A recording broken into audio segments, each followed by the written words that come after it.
জুলাই ঐক্যের প্রাচীরে ধরেছে বিভেদের ফাটল। যে রাজনৈতিক দলগুলোর প্রচেষ্টায় একদিন ভেঙে পড়েছিল স্বৈরশাসনের মসনদ, তারাই আজ একে অপরকে ঘায়েল করতে মরিয়া।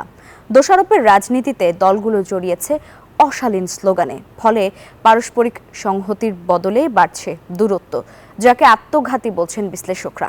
সহকর্মী নাইম আল জিকোর প্রতিবেদনে দেখুন বিস্তারিত।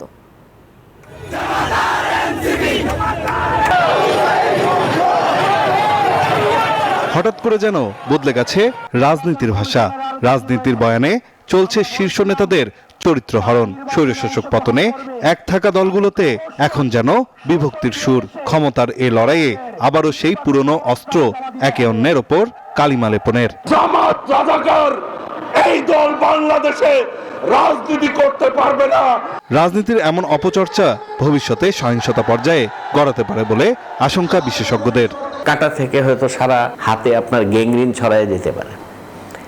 একটা ছোট্ট বিষয়কে যদি আপনি অ্যাড্রেস না করেন, সমাধান না করেন সংকটের, তখন সেই সংকটটা বড় হয়ে যেতে পারে। সুতরাং এগুলোকে অ্যাড্রেস করা ভালো। ফ্যাসিজম বাধ্য করেছিল তাদেরকে একতাবদ্ধ হতে, সেই একতাটা ভেঙে গেল।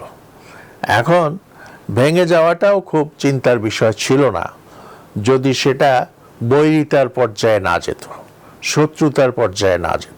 তারা বলছেন, দোষারোপের রাজনীতিতে জুলাই ঐক্যের প্রাচীরে তৈরি করেছে বিভেদের ফাটল। পারস্পরিক সংহতির বদলে বাড়ছে দূরত্ব, যাকে আত্মঘাতী বলছেন বিশ্লেষকরা।